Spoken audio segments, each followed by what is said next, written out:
پیارے بچوں، آج ہم آپ کے لیے ایک نئی کہانی لائے ہیں فینٹیسٹیکل جرنیز ود آمنہ کے ساتھ۔ تو آج ہم آپ کو کہانی سنائیں گے ایک لالچی بندر کی۔ مری ایک خوبصورت شہر ہے جہاں مختلف علاقوں سے لوگ گھومنے پھرنے آتے ہیں۔ ارد گرد کے علاقے جہاں پہاڑ اور بڑے بڑے درخت ہیں، وہاں کئی قسم کے جانور بھی رہتے ہیں بچوں۔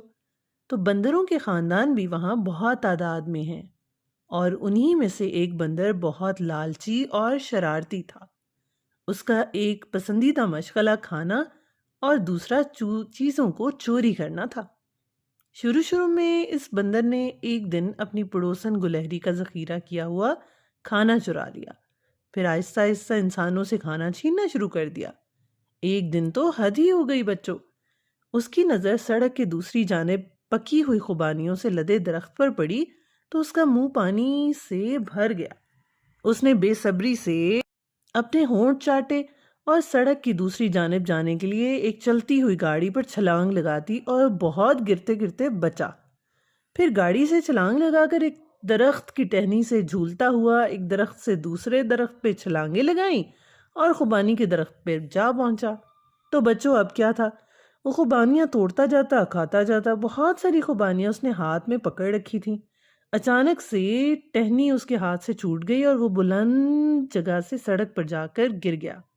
اور پھر کیا ہوا، سائیکل سوار کے اوپر گرا تو سائیکل سوار کا توازن برقرار نہ رہا اور سائیکل سمیت جھاڑی میں وہ جا گرا۔ ٹوکری گلاب کی پنکھڑیوں سے بھری ہوئی تھی اور اس کے لیے بندر کو چوٹ نہیں لگی کیونکہ وہ بھری ہوئی ٹوکری میں گرا تھا۔ اسی دوران بندر کو یہ احساس ہوا کہ لالچ تو بہت بری بلا ہے۔ پھر کیا تھا بچوں، تھوڑی دیر بعد اس کی نظر دو لڑکوں پہ پڑی جو کہ اپنے ہاتھوں میں پاپ کارن کا ایک بیگ پکڑے ہوئے تھے۔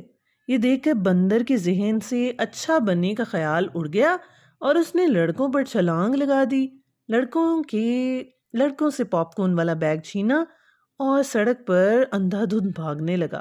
اب کیا تھا بچوں، بندر کو یہ احساس ہی نہیں تھا کہ وہ سڑک کے بیچ میں بھاگ رہا تھا۔ اسی دوران ایک گاڑی آئی۔ اچانک گاڑی کا پہیہ بندر کے اوپر چڑھ گیا اور بندر نے اپنی غلطی سے اپنی جان لے لی۔ تو بچوں آپ نے کیا سیکھا؟ دیکھو، لالچ ہمیشہ بری بلا ہوتی ہے۔ کسی بھی چیز کا لالچ کریں وہ ہمیشہ برا ہی ہوتا ہے۔ ہمارے چینل کو لائک کریں، سبسکرائب کریں، شیئر کریں اور ہمیں بتائیں کہ مزید کس طرح کی کہانیاں آپ سنیں گے۔